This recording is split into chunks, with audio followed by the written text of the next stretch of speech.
जय हिंद दोस्तों, वंदे मातरम। आज की डेट में, जिसको कि हम लोग पोस्ट लॉकडाउन एरा भी कह सकते हैं, आज की डेट में यदि आप कोई भी बिजनेस स्टार्ट करने की किसी से बात करेंगे तो हर कोई आपसे यही कहेगा कि भैया कुछ टाइम रुक जाओ, आने वाला समय देख लो। पता नहीं अगर फिर से लॉकडाउन लग गया तो धंधे अच्छे अच्छे चौपट हो चुके हैं और हुए भी हैं। देखिए, कई सारे हैं जिन्होंने मसालों के धंधे शुरू किए थे, दवाइयों का किया था। कई लोगों को यहाँ पर नुकसान हुआ है। अब ऐसे में एक बहुत बड़ा सौदा जो कि हमारे भारत को देखने के लिए मिला, वो था एयर इंडिया का सौदा। वही एयर इंडिया जिसको कि कभी टाटा ने शुरू किया था, उसको एक बार फिर से टाटा ने ही खरीदा है। या यूं कह लें कि उसकी किस्मत को संवारने का जिम्मा अब टाटा ने उठाया है। किस्मत को संवारने का जिम्मा असल में इसलिए कहना पड़ रहा है क्योंकि जो बिजनेस ऑलरेडी 70,000 करोड़ के लॉस में चल रहा हो, उसको खरीदना वाकई में अपने आप में एक दिलेरी है। और ऐसे काम को शुरू करना जो कि ऑलरेडी घाटे में चल रहा हो, वो भी अपने आप में एक दिलेरी है। और अब सबसे बड़ी समस्या जो इस समय टाटा के सामने है कि भाई आपने अगर ये सौदा अब मुनाफे में नहीं बदला तो कहीं ना कहीं आपकी इमेज के ऊपर ये एक ऐसा दाग छोड़ जाएगा जो आने वाले समय तक याद किया जाएगा। और as an example, as a case study, MBA के छात्रों को पढ़ाया जाएगा कि क्यों आपको एक घाटे के सौदे में पैसा नहीं डालना चाहिए। तो जरा समझते हैं कि टाटा ने आखिर क्या कुछ सोच कर ये सौदा किया है और किस तरीके से इस घाटे को सौदे को वो मुनाफे में बदलने की सोच रखते हैं। एयर इंडिया की कमान टाटा ग्रुप के हाथों में जाते ही इसकी फ्लाइट्स के ऑपरेशंस में बदलाव दिखना शुरू हो गया है। केंद्र सरकार ने गुरुवार को एयर इंडिया को टाटा ग्रुप को सौंप दिया। टाटा ने एयर इंडिया के हैंडओवर की प्रक्रिया 27 जनवरी को आधिकारिक तौर पर पूरी हो गई। गुरुवार को टाटा सन्स के चेयरमैन एन चंद्रशेखरन ने पीएम मोदी से मुलाकात करी। मुलाकात के बाद चंद्रशेखरन ने एयर इंडिया के अधिग्रहण की प्रक्रिया पूरी होने और एयरलाइंस के वापस टाटा ग्रुप के जाने पर अपनी खुशी जताई।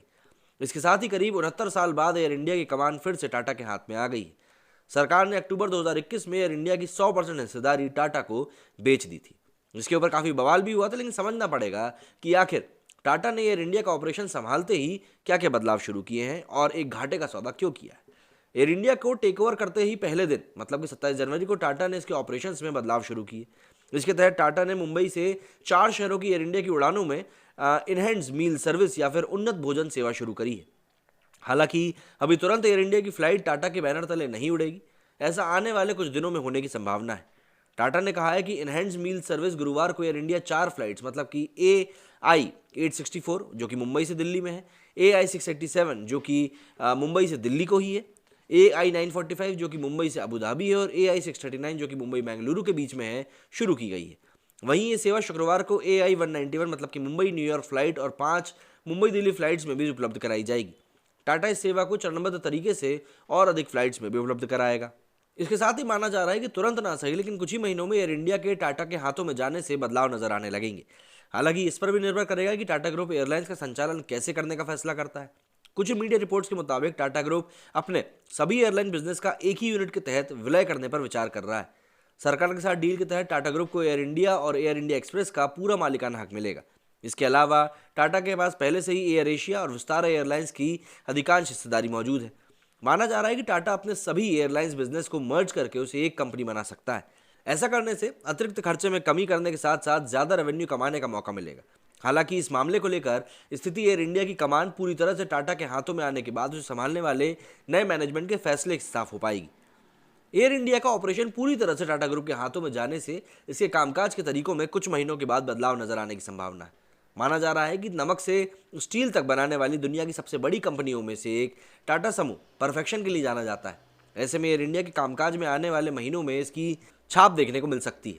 जहां तक एयर इंडिया की कमान टाटा के संभालने पर कस्टमर्स पर पड़ने वाले असर की बात है, तो फ्लाइट्स के ऑपरेशन के तुरंत बाद शायद बदलाव ना हो, लेकिन कुछ महीनों बाद किराए से लेकर खाने तक हर चीज़ के और बेहतर होने की संभावना जताई जा रही है।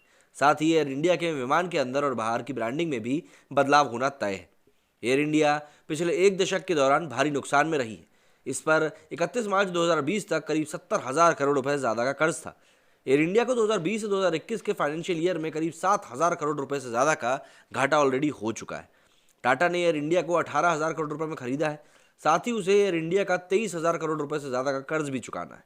टाटा के सामने सबसे बड़ी चुनौती एयर इंडिया को घाटे से उबार कर मुनाफा कमाने वाली कंपनी बनाने में।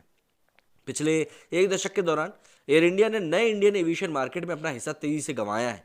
एयर इंडिया अभी इंडियन एविएशन मार्केट में 11% की हिस्सेदारी के साथ तीसरे नंबर पर है। पहले नंबर पर इंडिगो जिसकी 48% हिस्सेदारी है और दूसरे नंबर पर स्पाइसजेट 16% हिस्सेदारी के साथ काबिज है। टाटा के सामने सबसे बड़ी चुनौती इन प्राइवेट कंपनियों की प्रतिस्पर्धा से निपटकर एयर इंडिया को टॉप पर पहुंचाने की रहेगी, जिसके साथ पब्लिक का भरोसा भी है, क्योंकि इसके साथ अब टाटा का नाम जुड़ गया है। पिछले साल अक्टूबर में टाटा ग्रुप ने सरकार से एयर इंडिया की 100% हिस्सेदारी 18,000 करोड़ रुपए में खरीदी थी। इस समझौते के तहत टाटा ने एयर इंडिया का 23,000 करोड़ रुपए से ज्यादा का कर्ज भी चुकाना है। अगर हम इसकी टाइमलाइन की बात करें तो 2018 में सरकार ने एयर इंडिया की 76% हिस्सेदारी बेचने का फैसला किया था, जिसमें किसी ने रुचि नहीं दिखाई थी। वहीं 2020 में सरकार ने एयर इंडिया की 100% हिस्सेदारी बेचने का फैसला किया। 2021 में स्पाइसजेट और एयर इंडिया ने इसे खरीदने में रुचि दिखाई। अक्टूबर 2021 में टाटा समूह ने एयर इंडिया की 100% हिस्सेदारी 18,000 करोड़ रुपए में खरीद ली। एयर इंडिया की 100% हिस्सेदारी टेलिस प्राइवेट लिमिटेड, जो कि टाटा समूह की सहायक कंपनी है, उसको बेची गई है। इस डील के तहत टाटा को एयर इंडिया का 23,000 करोड़ रुपए से ज़्यादा का कर्ज भी चुकाना है।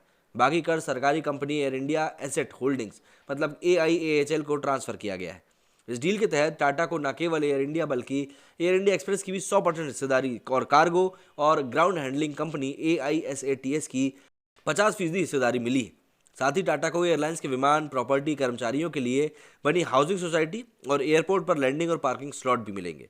टाटा को एयर इंडिया के 4400 डोमेस्टिक और 1800 इंटरनेशनल लैंडिंग और पार्किंग स्लॉट मिलेंगे। टाटा को एयर इंडिया का मुंबई और दिल्ली स्थित एयरलाइंस हाउस भी मिलेगा। अकेले मुंबई ऑफिस की मार्केट वैल्यू करीब 1500 करोड़ रुपए से ज़्यादा की है। 27 जनवरी 2022 को सरकार ने टाटा को सौंपी एयर इंडिया की कमान। करीब 69 साल बाद फिर टाटा के हाथों में इसकी कमान गई है। यहाँ आपको बताते चले कि एयर इंडिया की शुरुआत 1932 में टाटा समूह के चेयरमैन JRD टाटा ने ही करी थी। टाटा एयरलाइंस के रूप में इसकी शुरुआत हुई थी। देश की सबसे पुरानी एयरलाइंस है। 1946 में इसका नाम बदलकर एयर इंडिया किया गया और 48 में एयर इंडिया ने मुंबई से लंदन के बीच पहली इंटरनेशनल उड़ान भरी थी। इसके साथ ही एशिया और यूरोप के बीच उड़ान भरने वाली एयर इंडिया न केवल भारत की बल्कि पहली एशियाई एयरलाइंस भी बनी थी। 1953 में सरकार ने एयर इंडिया का राष्ट्रीयकरण करते हुए इसे सरकारी कंपनी बना दिया और इसे इंटरनेशनल फ्लाइट्स के लिए एयर इंडिया और डोमेस्टिक फ्लाइट्स के लिए इंडियन एयरलाइंस में बांट दिया था। 2007 में सरकार ने इंडियन एयरलाइंस और एयर इंडिया का विलय कर दिया। इसके बाद एयर इंडिया कर्ज में डूबने लगी। 2006-07 तक एयर इंडिया और इंडियन एयरलाइंस का संयुक्त घाटा करीब 770 करोड़ रुपए था और विलय के 2 साल में ही 2009 में ये बढ़कर 7200 करोड़ रुपए हो गया, मतलब करीब 10 गुना बढ़ गया। मार्च 2020 तक एयर इंडिया पर 70,000 करोड़ रुपए से ज़्यादा का कर्ज था।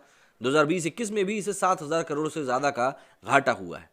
अक्टूबर 2022 में टाटा ने एयर इंडिया की 100% हिस्सेदारी खरीद ली थी और जनवरी 2022 में इसकी कमान इसको मिल गई थी। अब बात घूम फिर कर वही आ जाती है कि भाई आखिर ये जो पूरा मामला चल रहा है, इस मामले में एयर इंडिया को टाटा एक घाटे के सौदे से बढ़ाकर एक मुनाफे के फायदे के तौर पर किस तरीके से साबित करता है, ये देखने वाली चीज़ होगी। क्योंकि अगर ऐसा होता है तो ये वाकई में आने वाली जनरेशन्स के लिए एक बहुत बड़ा एग्जाम्पल होगा बिजनेस को लेकर। मेरे इस वीडियो में फिलहाल इतना ही। यदि आप लोगों को कुछ कहना तो कमेंट करके ज़रूर बताएं। जय हिंद, जय भारत।